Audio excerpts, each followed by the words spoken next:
ఒకరోజు మహాకవి కాళిదాసు మండు వేసవిలో పరదేశానికి బయలుదేరాడు. మిట్ట మధ్యాహ్న సమయానికి ఒక కుగ్రామానికి చేరుకున్నాడు. బాగా దాహం వేయటంతో ఒక గుడిసె దగ్గరికి నీళ్ల కోసం వెళ్ళాడు. ఒక బాలిక నీటి కుండతోటి గుడిసెలోకి వెళుతూ ఉంటుంది. ఆమెను చూసి, బాలిక, నాకు దాహంగా ఉంది, నీళ్లు ఇవ్వమని అడిగాడు కాళిదాసు.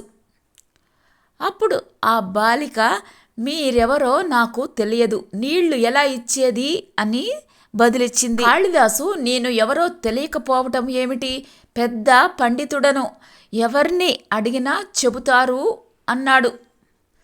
ఆ మాటలు విని బాలిక నవ్వి, మీరు అసత్యమాడుతున్నారు, ప్రపంచంలో ఇద్దరే బలవంతులు ఉన్నారు, వారెవరో చెబితే నీళ్లు ఇస్తాను అంటుంది. కాళిదాసు కాసేపు ఆలోచించి, నాకు తెలియదు, ముందు మంచినీళ్లు ఇవ్వమని బతిమిలాడుతాడు.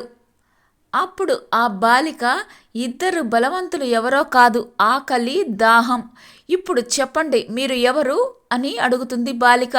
నేను బాటసారిని అంటాడు కాళిదాసు.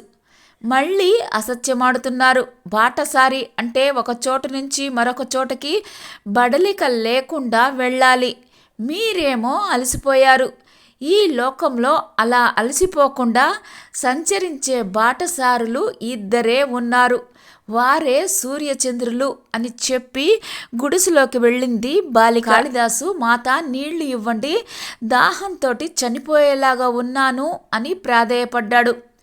లోపల నుంచి ఒక ముసలావిడ బయటికి వచ్చింది. మీరు ఎవరో చెప్పండి, నీళ్లు ఇస్తాను అంది ఆమె. కాళిదాసు దీనంగా, నేను అతిథిని అని బదులిచ్చాడు.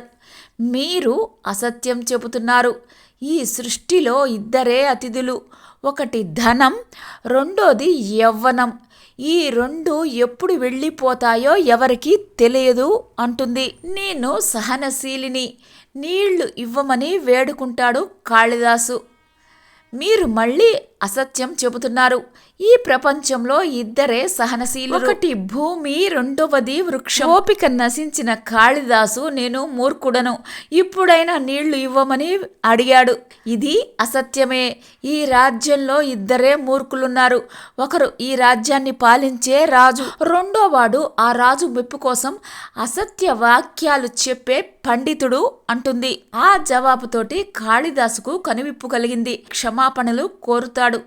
అవ్వ సరస్వతీదేవిగా మారి విద్యతోటి వినయం రావాలి కానీ అహంకారం కాదు అంటూ నీళ్లను ఇచ్చింది.